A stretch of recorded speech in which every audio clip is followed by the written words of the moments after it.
오늘은 누가복음 1장 26절에서 38절까지 함께 보겠습니다. 어제 설교에서 새해의 새로운 시작, 새로운 시대는 우리의 노력과 힘으로 열 수 없다, 이렇게 말씀을 드렸습니다. 하나님께서 임재해 주시고 찾아와 주시고 역사해 주셔야 새해, 새로운 시작이 가능할 수 있다, 이렇게 말씀을 드렸죠. 하나님이 개입하셔서 새로운 시작을 열어주시기 위해서는 우리가 해야 할 일이 있습니다. 그것이 지속적으로 기도하는 것이고 또 지속적으로 사명을 감당하는 것입니다.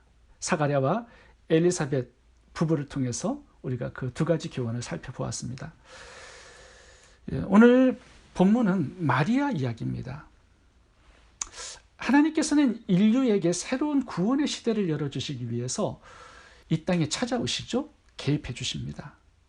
예수님께서 이 땅에 오시는데 인류의 죄를 사하고 구원을 주시는 이 새로운 시대를 여시는데 처녀 마리아를 축복의 통로로 사용해 주셨다라는 것이 오늘 본문의 내용입니다. 마리아를 통해서 그 일을 하셨다라는 거죠. 많은 사람들이 예수님의 처녀 탄생을 믿지 않습니다. 성도들 중에도 이 예수님의 처녀 탄생을 믿지 않는 그런 분들이 계셔요. 이게 뭐 지어낸 신화 또 꾸며낸 그런 소설 이야기라고 생각하는 분들이 있습니다. 왜냐하면 이게 과학적으로는 맞지 않는 이야기 때문에 그런 거죠. 상식적으로도 맞지 않는 이야기입니다. 예수님께서 인류를 죄와 사망에서 구원하는 데 있어서 반드시 통과해야 되는 필수 과정이 오늘 본문에 나오는 처녀 탄생입니다. 예수님은 처녀 탄생 외에 다른 방법으로는 인류를 구원하실 수가 없습니다. 인간이 선악과를 따먹고 범죄해서 사망이 찾아왔죠. 그 죄와 사망을 처리하는 것은 인간 스스로의 노력으로는 불가능합니다. 왜냐하면 인간은 다 죄인이기 때문에 자신의 죄값으로 죽어야만 해요. 인간이 구원을 받기 위해서는 죄 없는 인간이 나타나서 죄인의 죄값을 대신 지고 죽어줘야 합니다. 그런데 아담의 후손에서는 죄인이 아닌 의인은 단 한 사람도 없습니다. 그래서 인간에게는 자력 구원이 불가능하기 때문에 외부에서 그 구원이 들어와야 합니다. 죄 없는 자가 와서 인간의 모든 죄값을 대신 치루어주고 죽어줄 그런 구원자가 있어야 합니다. 구원자가 되기 위해서는 두 가지 조건을 갖추어야 합니다. 첫 번째는 죄가 없어야 되고요. 두 번째는 인간의 죄와 사망을 처리하기 위해서 인간이 되어서 피를 흘리고 죽어야 합니다. 예수님께서는 이 두 가지의 조건을 완벽하게 다 갖추셨다라는 거죠. 그래서 인류의 구원자가 되셨다라는 거예요. 죄가 없어야 하는 조건 때문에 하나님이신 예수님이 이 땅에 오셔야 했고요. 피 흘리고 죽어야 하기 때문에 마리아의 몸을 빌려 인간이 되셔야만 했습니다. 구원자의 조건은 하나님이신 동시에 인간이 되어야 한다는 거예요. 죄가 없어야 하고 대신 죽어야 하기 때문이죠. 하나님이신 예수님은 처녀 마리아의 몸에서 탄생하셔서 인간이 되시고 십자가에서 인간의 모든 죄를 대신 지고 죽어서 인류의 유일한 구원자가 되셨습니다. 이게 굉장히 간단한 복음이라고 말할 수가 있습니다. 그런데 우리가 한 가지 생각해 봐야 될 것은요, 이렇게 예수님께서 인간이 되시고 인류의 죄를 대신 지고 죽어서 부활하시고 인류의 구원자가 되셨다라고 해서 자동적으로 인류의 구원자가 되시는 것은 아닙니다. 한 가지 조건을 더 만족시켜야만 합니다. 그게 뭐냐 하면 객관적으로 예수님께서 구원자이시다라는 것을 증명해 주셔야 합니다. 그게 뭘까요? 그게 구약에 나오는 322가지의 예언을 예수님이 직접 성취하셔야 하는 것입니다. 이게 객관적인 증거 자료예요. 예수님이 인간이 되셨고 죽고 부활하셔서 인류의 구원자가 되셨다. 이거는 주관적인 자료죠. 누가 알겠습니까? 하나님이 인간이 되셨다. 그게 객관적인 증거 자료가 있나요? 아무도 본 사람이 없습니다. 그래서 하나님께서는 객관적인 증거 자료를 위해서 구약에 322번이나 예수님에 관한 예언을 말씀해 주셨습니다. 이것이 신약에 와서 전부 다 성취되어야만 예수님은 인류의 구원자가 되시는 것입니다. 그래서 이제 오늘 본문에 보시면 예수님의 구약에 나오는 모든 예언들이 어떻게 성취되었는가를 이제 설명하고 있는 것입니다. 그게 사복음서의 내용이에요. 우리는 성경이라는 객관적인 자료를 근거로 해서 예수님이 진정한 인류의 구원자가 맞는지를 확인하는 이 작업을 거쳐야 합니다. 322개의 예언, 그 중에 오늘 본문에는 5개가 나오는데요. 이 5개의 예언 성취를 살펴보도록 하겠습니다. 첫 번째는 창세기 3장 15절에 나오는 여자의 후손에 관한 예언입니다. 아담과 하와가 에덴 동산에서 선할 것 다 먹고 범죄했을 때 하나님은 그들에게 이제 예수님이라는 구원자가 여자의 후손으로 이 땅에 오실 것이다. 예수님을 믿어야 너희들 구원받는다라는 거 에덴 동산에서부터 말씀해 주셨습니다. 그게 창세기 3장 15절인데요. 예수님을 여자의 후손이라고 말씀하시는데 그 이유는 죄인인 아담의 후손이 아니어야 하기 때문입니다. 예수님은 죄가 없어야 하는 구원자의 조건을 만족시키기 위해서 성령으로 마리아의 몸에서 잉태되셔야만 했습니다. 그래서 육신적인 아버지가 없어요. 그래서 예수님을 여자의 후손이라고 말씀하는 거죠. 오늘 본문에 누가복음 1장 34절에서 이렇게 말씀합니다. 마리아가 천사에게 말하되 나는 남자를 알지 못하니 어찌 이 일이 있으리이까. 그러니까 사랑의 관계를 통해서 예수님이 나온 게 아니다라는 거죠. 갈라디아서 4장 4절 때가 참에 하나님이 그 아들을 보내사 여자에게서 나게 하시고 여자에게서 나게 하셨다. 이것이 창세기 3장 15절의 예언의 성취입니다. 두 번째 예언이 나오는데 그거는 이사야 7장 14절의 말씀입니다. 예수님은 반드시 처녀의 몸에서 탄생해야 한다라는 거예요. 부부 관계를 통하지 않고 잉태되셔야 돼요. 성령으로. 이게 이사야 7장 14절의 예언의 말씀입니다. 오늘 본문에 누가복음 1장 32절이 1절이 그 예언의 성취로 나옵니다. 보라, 내가 잉태하여 아들을 낳으리니 그 이름을 예수라 하라. 세 번째, 미가서 5장 2절에 예수님은 베들레헴에서 탄생한다라는 예언을 하고 있습니다. 누가복음 2장 4절에서 그 예언이 성취된 것을 보게 됩니다. 요셉도 다윗의 집 족속이므로 갈릴리 나사렛 동네에서 유대를 향하여 베들레헴이라 하는 다윗의 동네로 약혼한 마리아와 함께 호적하러 올라가니 마리아가 이미 잉태하였더라. 아구스토가 로마의 황제였을 때 모든 사람들을 다 자기가 태어난 곳으로 돌려보내서 호적을 등록하게 했습니다. 그래서 나사렛에 살고 있던 예수님의 부모님이 베들레헴으로 가서 호적을 하면서 거기서 예수님이 탄생해서 이 미가서 5장 2절의 말씀을 성취한 거죠.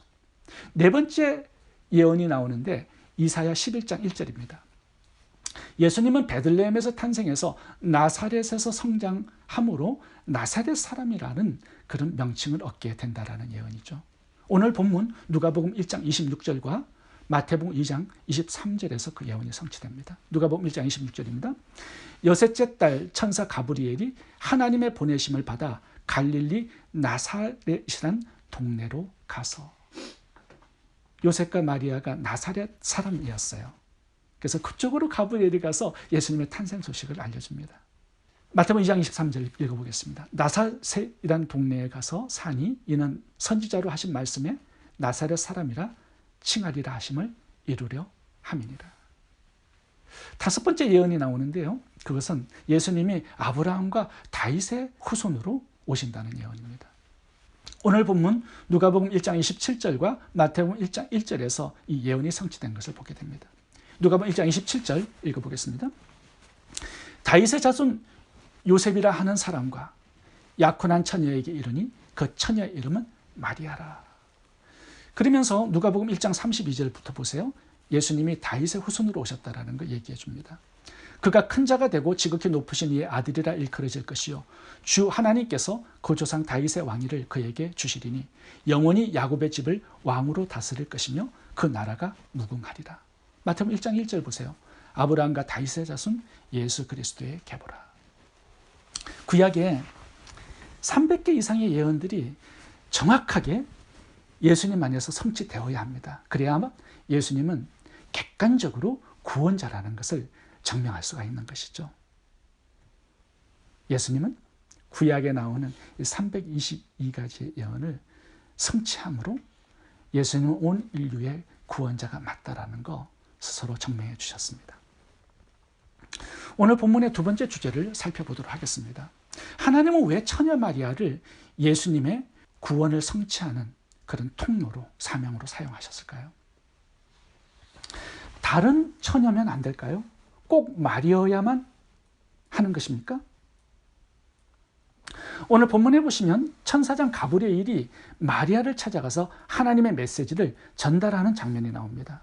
30절부터 읽어보겠습니다. 천사가 이르되 마리아여 무서워하지 말라. 내가 하나님께 은혜를 입었느니라. 보라 내가 잉태하여 아들을 낳으리니 그 이름을 예수라 하라. 그가 큰 자가 되고 지극히 높으신 이의 아들이라 일컬어질 것이요 주 하나님께서 그 조상 다윗의 왕위를 그에게 주시리니 영원히 야곱의 집을 왕으로 다스릴 것이며 그 나라가 무궁하리라. 여기에 대한 마리아의 대답을 들어보겠습니다. 38절. 마리아가 이르되 주의 여종이오니 말씀대로 내게 이루어지이다 하며 천사가 떠나가리라. 이 당시에 모든 유대인 여자들은요, 자기 자신이 구약에 나오는 메시아의 탄생을 가져오는 그 여인이 될 수 있다라는 그런 기대감을 다 가지고 살았습니다. 근데 하나님은 한 여인을 선택해 주셨는데 그 여인이 마리아인 겁니다. 마리아. 근데 구약의 예언을 보시면요, 마리아라고 말씀하지는 않으셨습니다. 그냥 처녀라고만 기록되어 있어요. 그런데 하나님은 그 구약의 예언을 성취할 여인으로 다른 여인이 아니라 마리아를 선택해 주신 것입니다. 이 마리아가 하나님의 메시지를 전달받고서 처음에는 좀 당황했습니다. 나는 남자를 알지 못하니 어찌 이 일이 있으리이까? 그러니까 가브리엘이 이렇게 대답하죠. 하나님의 모든 말씀은 능하지 못하심이 없느니라. 너의 친족 엘리사벳도 불가능한 상태에서 잉태하지 않았느냐? 그러자 마리아가 마지막으로 대답을 하죠. 주의 여종이오니 말씀대로 내게 이루어지기를 원합니다. 가브리엘은 이 선택이 하나님의 크신 은혜라고 말씀해 주고 있습니다. 근데 사실 마리아의 입장에서는요, 이게 큰 은혜가 아닙니다. 돌 맞아 죽을 일이었고요. 가족들에게 버림을 받는 일이었고요. 잘못하면 약혼자 요셉에게 버림을 당하고요. 사회적으로도 큰 수치와 냉대를 당하는 그런 위험한 일이었습니다. 만약에 약혼자 요셉이 마음이 너무 넓어가지고 마리아를 받아주고 결혼을 해서 부부 생활을 했다면 그가 성령 잉태를 어떻게 이해할 수 있었겠습니까? 일평생 오해를 하고 살았겠죠. 서로에게 마음의 상처, 결혼 생활이 그렇게 평탄하지는 않았을 것입니다. 근데 마리아는 이 모든 것들을 다 알았음에도 불구하고 허락을 합니다. 받아들입니다. 주의 여종이오니 말씀대로 내게 이루어지이다. 이 담대한 순종이 예수님의 새로운 구원의 시대를 열었고요. 또 마리아에게도 그의 인생에 새로운 시작을 가져오게 하는 엄청난 비결이 된 것입니다.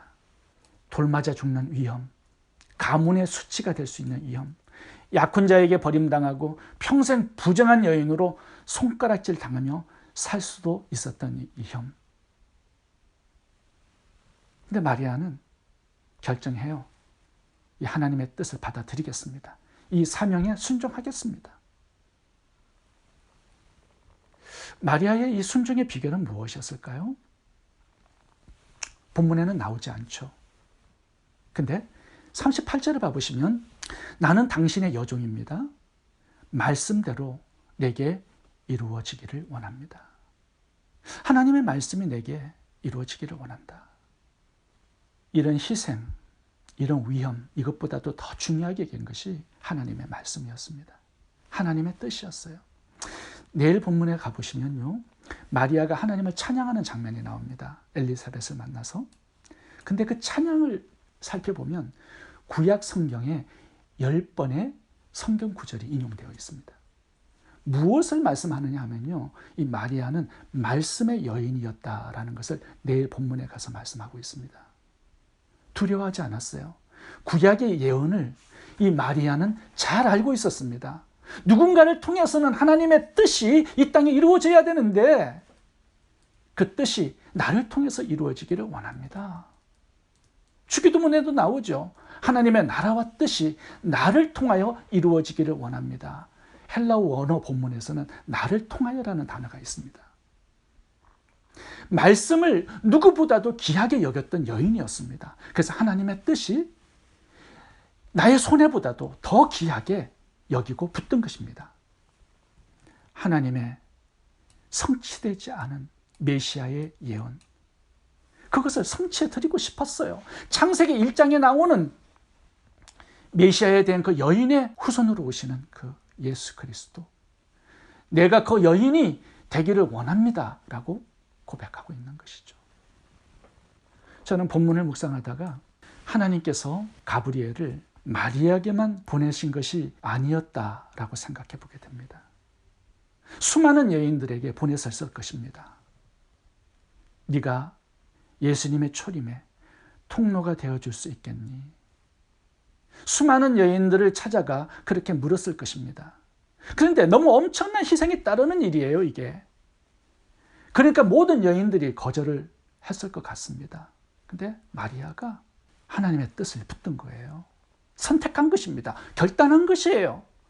순종, 담대한 순종, 위험을 감수한 이 순종, 이 희생적인 순종, 이것이 하나님의 뜻을 이 땅에 이루고 예수님의 구원이라는 새로운 시대를 열게 한 비결이 된 것입니다.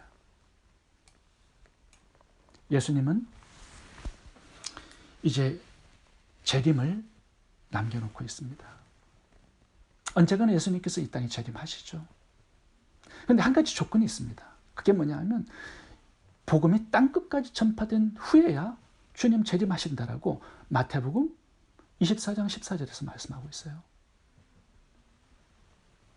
그래서 예수님은 당신의 재림을 위해서 가브리엘 천사장을 또 보내십니다.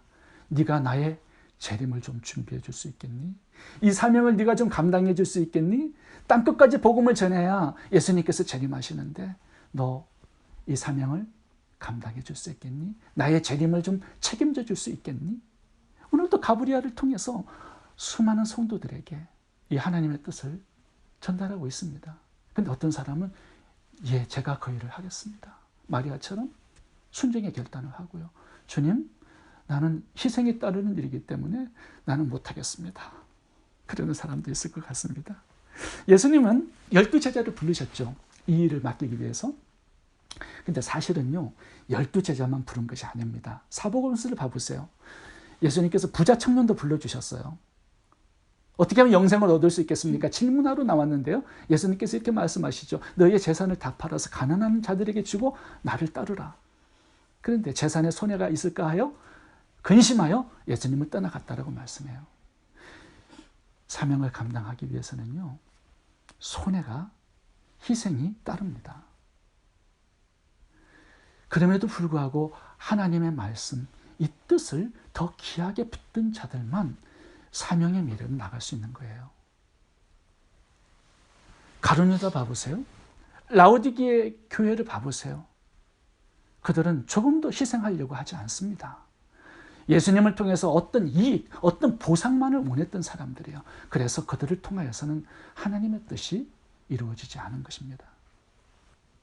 오늘도 주님은 마리아를 불러주셨듯이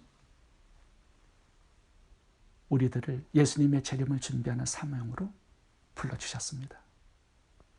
주님의 뜻을 나의 뜻보다 더 귀하게 붙들고 희생과 손해를 두려워하지 않는 자들, 그런 사람을 하나님은 사용하셔서 예수님의 재림을 준비하는 새로운 시대를 열어가시는 것입니다. 마지막으로 순종하는 자들에게 주시는 축복이 뭘까요? 마리아는 처음에 두려워해서 거절하는 그런 마음이 있었을 것 같습니다. 근데 가브리엘은 설득하지요. 너의 친척 엘리사벳도 하나님의 뜻을 받아들이고 순종했을 때 잉태하지 않았느냐? 너도 하나님의 뜻을 받아들이고 순종의 길로 나아가라. 이렇게 얘기하면서 하나님의 크신 은혜가 너를 덮을 것이다. 이렇게 위로해주고 있습니다. 여기서 중요한 단어가 뭐냐면요. 지극히 높으신 이의 능력이 너를 덮으리니 이것입니다. 사명을 붙든 자들은요. 하나님의 지극히 높으신 이 능력이 그들을 덮고 인도하시겠다라고 약속하고 있는 거죠. 그러면서 또 하나의 단어가 하나님의 크신 은혜가 너에게 임했다라는 말씀을 합니다. 두 가지예요. 은혜와 능력. 이것이 하나님의 뜻을 붙드는 자들에게 주시는 하나님의 축복입니다. 그래서 내 힘으로 하나님의 말씀을 순종하는 게 아니라 하나님의 은혜로, 하나님의 능력으로 하나님께서 그렇게 하시겠다라는 거죠. 사도행전 1장 8절도 봐보세요. 수동형으로 나옵니다. 증인이 되리라. 마태복음 4장도 보시면 나를 따라오너라. 내가 너희를 사람 낚는 어부가 되게 하리라. 주님께서 하시겠대요. 우리는 결단하고 순종하면 됩니다. 그러면 하나님께서 개입하시고 능력을 주시고 은혜를 주셔서 그 일을 하게 하실 것입니다. 주님을 재림을 준비하는 사명으로 살아가는 복된 남은 인생 될 수 있기를 축복합니다. 기도하겠습니다.